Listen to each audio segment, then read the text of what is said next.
ಎಲ್ರಿಗೂ ನಮಸ್ಕಾರ. ತಾವು ನೋಡ್ತಾ ಇದ್ದೀರಾ ಸಂಕಲ್ಪ ಸಿದ್ಧಿ ಕಾರ್ಯಕ್ರಮ. ಪ್ರೀತಿಯ ವೀಕ್ಷಕರೇ, ನೀವೆಲ್ಲರೂ ಕೂಡ ಕಾಯ್ತಿರ್ತೀರಾ ನಮ್ಮ ಗುರುಗಳು ಯಾವಾಗ ಕುಬೇರ ಸಭೆಯನ್ನ ನಡೆಸ್ತಿರ್ತಾರೆ ಅಂತ. ಕಳೆದ ಬಾರಿ ತಮ್ಮೆಲ್ಲರಿಗೂ ಗೊತ್ತಿರೋ ಹಾಗೆ ನಮ್ಮೆಲ್ಲರ ಪ್ರೀತಿಯ ತಾಣ ಅದುವೇ ಅಯೋಧ್ಯೆಯಲ್ಲಿ ಕುಬೇರ ಸಭೆ ಜರುಗಿತ್ತು. ಈ ಬಾರಿ ನಿಮ್ಮೆಲ್ಲರಿಗೂ ಸಿಹಿ ಸುದ್ದಿ. ಕಾರಣ ಬೆಂಗಳೂರಿನಲ್ಲಿ ನಡೀತಿದೆ. ತಾರೀಕು ಏನು ಗೊತ್ತಾ? 31ನೇ ತಾರೀಕು ಮೇ ತಿಂಗಳು. ನಿಮಗೆ ಹೆಚ್ಚಿನ ಮಾಹಿತಿ ಬೇಕು ಅಂತ ಹೇಳಿದ್ರೆ ಈ ನಂಬರ್ಗೆ ಕರೆ ಮಾಡಿ, ಖಂಡಿತವಾಗ್ಲೂ ನಿಮಗೆ ಸಂಪೂರ್ಣ ಮಾಹಿತಿಯನ್ನು ತಿಳಿಸಲಾಗತ್ತೆ. ಇನ್ನು ಕುಬೇರ ಸಭೆಗೆ ಯಾಕೆ ತಾವೆಲ್ಲರೂ ಬರಬೇಕು, ಭಾಗವಹಿಸಬೇಕು ಅಂತ ಹೇಳಿದ್ರೆ, ಕುಬೇರ ಎಂಥ ಪುರುಷ, ದೇವ, ಮಾನವ, ದಾನವ ಎಲ್ರಿಗೂ ಬೇಕಾಗಿರೋವಂಥವನು ಕುಬೇರ ಲಕ್ಷ್ಮೀ ಪೂಜೆ ಅಂತ ಕೂಡ ಹೇಳಲಾಗತ್ತೆ. ಲಕ್ಷ್ಮಿ ಅಂತ ಹೇಳಿದ್ರೆ, ಕುಬೇರ ಅಂತ ಹೇಳಿದ್ರೆ ಬರೀ ಹಣಕ್ಕೆ ಮಾತ್ರ ಸಂಬಂಧಿಸಿದ್ದಲ್ಲ. ಲಕ್ಷ್ಮಿ ಅಂದರೆ ಲಕ್ಷ್ಯವನ್ನ ಕೊಡುವವಳು. ನಾವೇನೋ ಅನ್ಕೊಂಡಿರ್ತೀವಿ ಅದನ್ನ ಸಾಧಿಸ್ಬೇಕು ಅಂತ ಹೇಳಿದ್ರೆ ಕುಬೇರ ಮತ್ತು ಕುಬೇರ ಲಕ್ಷ್ಮಿಯನ್ನ ಹೋಲಿಸ್ಕೊಳ್ಬೇಕಾಗತ್ತೆ. ಹಾಗಾಗಿಯೇ ಅಂತಹ ಮನಸ್ಥಿತಿ ಇರುವಂಥವ್ರು, ಕಷ್ಟಗಳಿದೆ ಅದರಿಂದ ಆಚೆ ಬರಬೇಕು, ಏನು ಮಾಡಬೇಕು, ಗುರುಗಳನ್ನ ನೇರವಾಗಿ ಸಂಪರ್ಕಿಸ್ಬೇಕು ಅನ್ನೋರು ಕುಬೇರ ಸಭೆಯಲ್ಲಿ ತಪ್ಪದೆ ಪಾಲ್ಗೊಳ್ಳಿ ಅಂತ ಹೇಳ್ತಾ ಬನ್ನಿ. ಇವತ್ತು ಬಹಳಾನೇ ವಿಶೇಷವಾದ ದಿನ. ಯಾಕಂದ್ರೆ ಇಬ್ಬರು ಮಹಾನ್ ಗುರುಗಳ ಜಯಂತಿ. ಒಬ್ಬರು ಆದಿಗುರು ಶಂಕರಾಚಾರ್ಯರು, ಮತ್ತೊಂದು ಕ್ರಾಂತಿಯ ಕಿಡಿಯನ್ನ ಹತ್ತಿಸಿದಂಥವರು ರಾಮಾನುಜಾಚಾರ್ಯರ ಜಯಂತಿಯೂ ಕೂಡ ಇವತ್ತು. ಆ ಇಬ್ಬರು ಮಹಾತ್ಮರನ್ನ ಮನದಲ್ಲೇ ಸ್ಮರಿಸ್ತಾ ನಮಿಸ್ತಾ ನಮ್ಮ ಗುರುಗಳನ್ನ ಕಾರ್ಯಕ್ರಮಕ್ಕೆ ಸ್ವಾಗತಿಸೋಣ. ಅವರೇ ಸ್ಪಿರಿಚುವಲ್ ಗುರು ಅಂತ ಖ್ಯಾತಿಯನ್ನ ಪಡೆದಿರುವಂತಹ ಡಾಕ್ಟರ್ ಶ್ರೀ ವಿಷ್ಣುದತ್ತ ಗುರುಗಳು. ಗುರುಗಳೇ ನಮಸ್ಕಾರ. ಕಾರ್ಯಕ್ರಮಕ್ಕೆ ನಲ್ಮೆಯ ಸ್ವಾಗತ. ತಮಗೆ ಒಳಿತಾಗ್ಲಿ.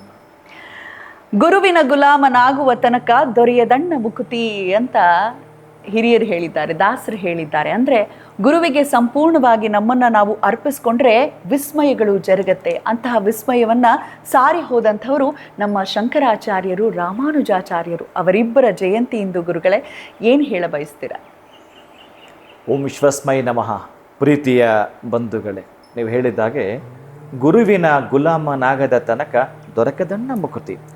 ಅಂದರೆ ನಮಗೆ ಲೋಕದಲ್ಲಿ ವರ್ಣಮಾಲೆಯಂ ಕಲಿಸಿದಾತು ಗುರು. ಅಂತಹ ಗುರುಗಳು ಅವಿಚ್ಛಿನ್ನಪ್ರದವಾಗಿ ನಮಗೇನಾದರೂ ಕೊಡುಗೆ ಅಂತ ಕೊಟ್ಟಿದ್ದರೆ, ಇನ್ನು ವಿಷಯವನ್ನು ನೇರವಾಗಿ ಅದ್ವೈತ ಸಿದ್ಧಾಂತ ಪ್ರತಿಪಾದಕರಾಗಿರ್ತಕ್ಕಂತಹ ಶಂಕರಾಚಾರ್ಯರು, ಇನ್ನು ವಿಶಿಷ್ಟಾದ್ವೈತ ಸಿದ್ಧಾಂತ ಪ್ರತಿಪಾದಕರಾಗಿರ್ತಕ್ಕಂತಹ ರಾಮಾನುಜಾಚಾರ್ಯರ ಕೊಡುಗೆ, ಮಹಿಮೆ ಅಪಾರವಾಗಿರ್ತಕ್ಕಂಥದ್ದು. ಅಂತಹದ್ದೇನಾದರೂ ಕಾಣ್ತೀವಿ ಅಂತಂದರೆ ಬಹುಶಃ ಶಂಕರಾಚಾರ್ಯರ ಜಯಂತಿಯೋ ರಾಮಾನುಜಾಚಾರ್ಯರ ಜಯಂತಿ ಎಲ್ಲಿ ನಡೀತಾ ಇದೆಯೋ ಅಲ್ಲಿ ತಾವು ಭಾಗಿಯಾಗ್ತಕ್ಕಂತಹದ್ದು. ಕರ್ಮ ಸುಮರ್ಮ ಪ್ರಕಾಶಿನಿ ಕಾಮ ಶಕ್ತಿಹರ ತತ್ವಜ್ಞಾನ ವಿಕಾಸಿನಿ ವಿದ್ಯಾ ಬ್ರಹ್ಮಪರ.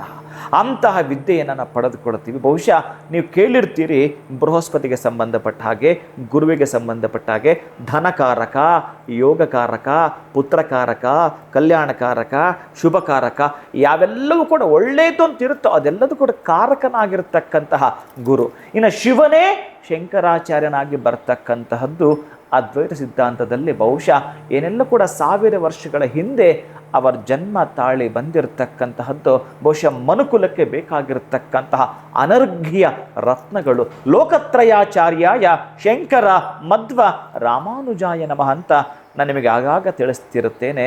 ಅಂತಹ ನಮಗಿರ್ತಕ್ಕಂತಹ 3 ಕಣ್ಣುಗಳು ಅವು. ಅಂತಹ 3 ಕಣ್ಣುಗಳಿಗೆ ಸಂಬಂಧಪಟ್ಟಾಗ ಇನ್ನು ಇವತ್ತು ಜಯಂತಿ ಇರ್ತಕ್ಕಂತಹದ್ದು ಶಂಕರಾಚಾರ್ಯರದ್ದು. ಆ ಒಂದು ಜಯಂತಿ ನಾನು ಪಾಲ್ಗೊಳ್ತೇನೆ ಗುರುಗಳೇ. ಬಹುಶಃ ನಂದು ಏನಾದರೂ ಒಂದು ಸೇವೆ ಮಾಡ್ತೀನಿ ಗುರುಗಳೇ ಅನ್ನೋದಾದರೆ, ನೀವು ಯಾವತ್ತು ಎಲ್ಲೆಲ್ಲಿ ಏನೇನೋ ಮಾಡಿರ್ತೀರಲ್ಲ, ಇಂತಹ ದಿನಗಳು ಬಹುಶಃ ಬೇರೆ ದಿನಗಳಿಗಿಂತಲೂ ಕೂಡ ಒಂದು 100 ಪಟ್ಟು ಅಲ್ಲ, 1000 ಪಟ್ಟು ಅಲ್ಲ, ಅದಕ್ಕಿಂತಲೂ ಹೆಚ್ಚಿನ ಅಧಿಕವಾಗಿರ್ತಕ್ಕಂಥ ಒಂದು ಶಕ್ತಿಯಿಂದ ಕೂಡಿರ್ತಕ್ಕಂತಹ ದಿನಗಳಾಗಿರುತ್ತವೆ. ಅಂತಹ ದಿನಗಳಲ್ಲಿ ನಾವು ಪಡ್ಕೊಳ್ಬೇಕಾದ್ರೆ ಎಲ್ಲಿ ಯಾವುದನ್ನು ಮಾಡಿ ನಾವು ವಿಫಲವಾಗಿರ್ತೀವೋ ಅಲ್ಲಿ ನಾವು ಫಲವನ್ನು ಪಡ್ಕೊಳ್ಬೇಕು ಅಂತಂದರೆ, ಬಹುಶಃ ನಾನು ಇತ್ತೀಚಿನ ದಿನಗಳಲ್ಲಿ ಕೂಡ ನಿಮ್ಗೆ ತಿಳಿಸ್ತಾ ಬಂದಿರುತ್ತೇನೆ, ಎಲ್ಲಿಯಾದರೂ ಸೇವೆಯನ್ನು ಮಾಡ್ತಕ್ಕಂತಹದ್ದು. ನೀನು ಸೇವೆಯನ್ನು ಬಯಸ್ತೀಯ ಅಂತಂದರೆ ಮೊದಲು ನೀನು ಸೇವೆಯನ್ನು ಮಾಡತಕ್ಕಂಥವನಾಗಿರಬೇಕು ಅನ್ನೋದೇ ಆದರೆ ಬಹಳ ಪ್ರಮುಖವಾಗಿರ್ತಕ್ಕಂತಹ ಘಟ್ಟ. ನಾನು ಹೇಳಿದೆ, ಎಲ್ಲಾದರೂ ಊಟ ಮಾಡ್ತಿರ್ಬೇಕಾದ್ರೆ ಬಡಿಸುವಂಥದ್ದು. ನೀವು ಆ ಊಟದ ಎಲೆಗಳನ್ನು ತೆಗೆಯುವಂಥದ್ದು ಇದೆಯಲ್ಲ, ಬಹುಶಃ ಇಹ ಜನ್ಮನಿ ಗತ ಜನ್ಮನಿ ಇರ್ತಕ್ಕಂತಹ ಪಾಪ ಪ್ರಾಯಶ್ಚಿತ್ತ ಮಾಡಿಕೊಂಡ ಹಾಗೇನೆ. ಇನ್ನು ಶಂಕರ, ಮಧ್ವ, ರಾಮಾನುಜರ ಬಗ್ಗೆ, ಗುರುಗಳ ಬಗ್ಗೆ ತಿಳಿಸ್ತಾ ಹೋಗ್ಬೇಕಾದ್ರೆ ಬಹಳಷ್ಟು ಇರ್ತಕ್ಕಂತಹದ್ದು.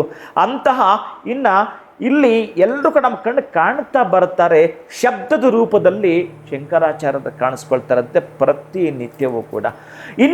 ಶರೀರ ರೂಪದಲ್ಲಿ ಇರ್ತಕ್ಕಂಥದ್ದು ನಿಮಗೆ ಗೊತ್ತೇ ಇದೆ.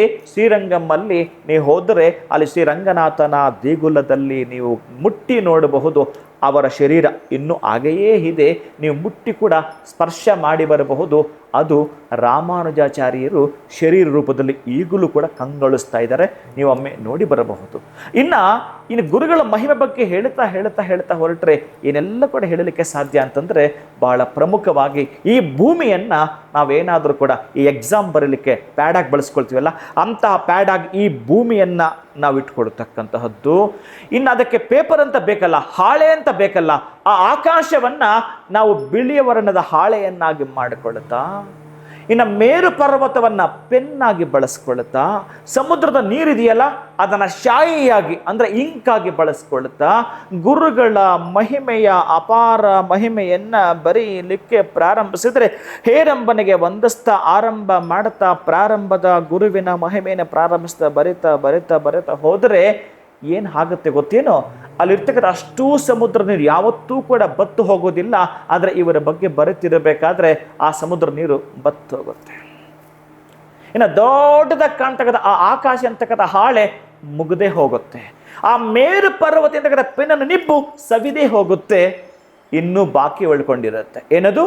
ಗುರುಗಳ ಬಗ್ಗೆ ಬರೆಯೋದು ಇನ್ನೂ ಬಾಕಿ ಹೊಡೆದಿರುತ್ತೆ.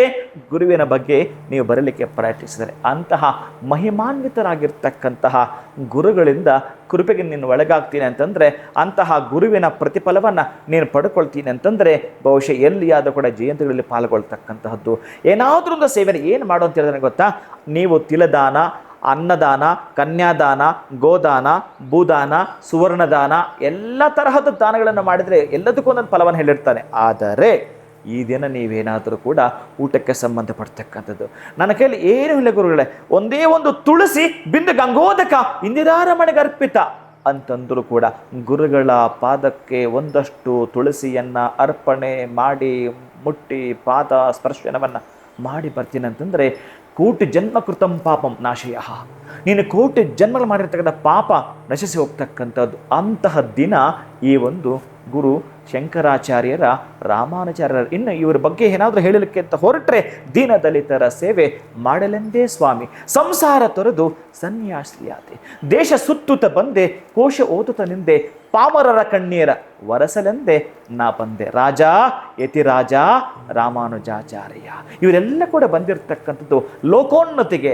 ಅಂತಹ ಲೋಕದಲ್ಲಿ ನಾವಿದ್ದೀವಿ, ಅಂತಹ ಉನ್ನತಿಯನ್ನು, ಅಭಿವೃದ್ಧಿಯನ್ನು, ಸಮೃದ್ಧಿಯನ್ನು ಪಡೆಯಬೇಕು ಅಂತ ಆಶಯ ನಮಗಿದ್ದರೆ, ಗುರು ಸಾನ್ನಿಧ್ಯಗಳಲ್ಲಿ ಎಲ್ಲಿ ನೀವು ಹತ್ರ ಇರ್ತೀರೋ ಅಂತಹ ಸಾನ್ನಿಧ್ಯದಲ್ಲಿ ನಿಮಗೇನು ಸಾಧ್ಯವಾಗುತ್ತೋ ಆ ಒಂದು ಸೇವೆಯನ್ನು ಮಾಡುತ್ತಾ ಬನ್ನಿ. ನಿಮಗೆ ಬೇಕಾಗಿರ್ತಕ್ಕಂಥ ಪುಷ್ಕಳವಾಗಿರ್ತಕ್ಕಂಥ ಅಂಶವನ್ನು ನೀವು ಪಡ್ಕೊಳ್ತೀರಿ. ಈ ಮುಖೇನ ಗುರುಗಳು ಹೇಳಿದ್ದು, ಗುರುವಿಗೆ ಯಾವತ್ತೂ ಒಂದು ಭಕ್ತಿ ಭಾವದಿಂದ ನಾವು ನಡೆದುಕೊಳ್ಳಬೇಕು. ಗುರುದ್ವಯರ ಜಯಂತಿಯಿಂದ ಪರಮ ಪವಿತ್ರವಾದ ದಿನವಿಂದು ಗೊತ್ತಿದ್ದೋ ಗೊತ್ತಿಲ್ಲದೆಯೋ ಮಾಡಿರುವಂತಹ ಪಾಪಗಳನ್ನು ಕಳೆದುಕೊಳ್ಳಿಕ್ಕೆ ಇದು ಬಹಳ ಪುಣ್ಯ ದಿನ. ಎಲ್ಲಾದರೂ ಆದಿಗುರು ಶಂಕರಾಚಾರ್ಯರ ಅಥವಾ ರಾಮಾನುಜಾಚಾರ್ಯರ ಜಯಂತಿಯನ್ನು ಆಚರಿಸ್ತಿದ್ದಾರೆ ಅಂತ ಹೇಳಿದ್ರೆ ಅವರು ಕರೆಯೋದೇ ಬೇಡ, ನಾವೇ ಸ್ವಯಂ ಪ್ರೇರಿತರಾಗಿ ಹೋಗಿ ಪಾಲ್ಗೊಂಡು ನಮ್ಮ ಕೈಲಾದಂಥ ಸೇವೆ, ಅದು ಧನವನ್ನೇ ಕೊಡಬೇಕು ಅಂತಲ್ಲ, ಹಣವನ್ನೇ ಕೊಡೋ ಅವಶ್ಯಕತೆ ಇಲ್ಲ, ಸೇವೆಯನ್ನು ಮಾಡಿ. ಗುರುಗಳೊಂದು ಭಾಳ ವಿಶೇಷವಾದ ಮಾಹಿತಿ ಹೇಳಿದ್ರು. ಎಲೆ ಎತ್ತೋ ಅಂಥ ಕೆಲಸ, ಏಂಜಲನ್ನು ಏನು ಬಿಟ್ಟಿರ್ತಾರೆ ಅದನ್ನು ಎತ್ತೋ ಅಂಥ ಕೆಲಸ ಇದೆಯಲ್ಲ, ಪರಮ ಪವಿತ್ರವಾದ ಕೆಲಸ. ದೇವಸ್ಥಾನದ ಸುತ್ತಲೂ ಕಸ ಗುಡಿಸೋ ಅಂಥದ್ದು, ಶುಚಿ ಮಾಡೋ ಅಂಥದ್ದು ಭಗವಂತನಿಗೆ ಗುರುಗಳಿಗೆ ಬಹಳ ಪ್ರೀತಿಯವಾದಂಥ ಕೆಲಸವಂತೆ. ಖಂಡಿತ ತಾವು ಕೂಡ ಮಾಡಿ ಗುರು ಕೃಪೆಗೆ ಪಾತ್ರರಾಗಿ. ಗುರುಗಳೇ, ಗುರುಮುಖೇನ ದೇವದರ್ಶಿಯಾಮಿ ಅಂತ ಹೇಳ್ತಾರೆ. ಅಂತಹ ಗುರುಶ್ರೇಷ್ಠರು, ಗುರುದ್ವಯರು ಇಬ್ಬರ ಜಯಂತಿ ಇವತ್ತೇ ಬಂದಿರುವಂಥದ್ದು ಪರಮ ಪವಿತ್ರವಾದ ದಿನ ಅಂತ ತಾವು ತಿಳಿಸ್ಕೊಟ್ರಿ.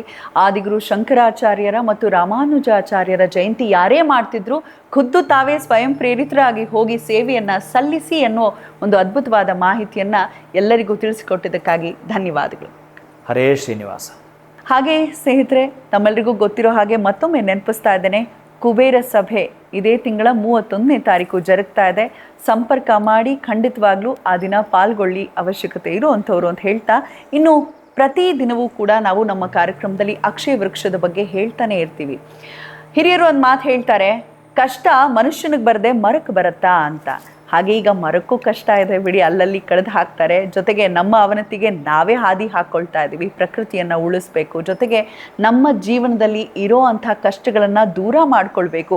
ಅದು ಯಾವುದೇ ರೀತಿಯ ಕಷ್ಟ ಆಗಿರ್ಬೋದು, ಎಲ್ಲದಕ್ಕೂ ಒಂದೇ ಸಾಕ್ಷಿ ನಮ್ಮ ಅಕ್ಷಯ ವೃಕ್ಷವನ್ನು ಮನೆಯಲ್ಲಿ ಇರಿಸ್ಕೊಂಡ್ರೆ ಖಂಡಿತವಾಗ್ಲೂ ನಿಮ್ಮೆಲ್ಲ ಕಷ್ಟಗಳು ಮಂಜಿನಂತೆ ಕರಗತ್ತೆ ಅಂತ ಗುರುಗಳು ಸದಾ ಹೇಳ್ತಿರ್ತಾರೆ.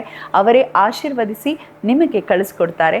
ಅವಶ್ಯಕತೆ ಇದ್ದಂಥವರು ದಯಮಾಡಿ ಸಂಪರ್ಕಿಸಿ ಅಕ್ಷಯ ವೃಕ್ಷವನ್ನ ನಿಮ್ಮ ಮನೆಗೆ ತೆಗೆದುಕೊಂಡು ಹೋಗಿ ಒಳಿತನ್ನ ಕಾಣಿ. ಗುರುದೇವೋ ಮಹಾದೇವೋ ಗುರುದೇವೋ ಸದಾಶಿವ ಗುರು ಸಾಕ್ಷಾತ್ ಪರಬ್ರಹ್ಮ ತಸ್ಮೈ ಶ್ರೀ ಗುರುವೇ ನಮಃ. ಎಲ್ಲರಿಗೂ ಗುರು ಒಳಿತನ್ನ ಮಾಡಲಿ ಅಂತ ಹಾರೈಸ್ತಾ ಈ ಸಂಚಿಕೆ ನಿಮಗೆ ತುಂಬ ಇಷ್ಟ ಆಗಿದೆ ಅಂತ ಭಾವಿಸ್ತೇನೆ. ಎಲ್ರಿಗೂ ಒಳ್ಳೆಯದಾಗಲಿ. ಜೈ ಹಿಂದ್, ಜೈ ಕರ್ನಾಟಕ ಮಾತೆ, ಜೈ ಜಗತ್. ನಮಸ್ಕಾರ.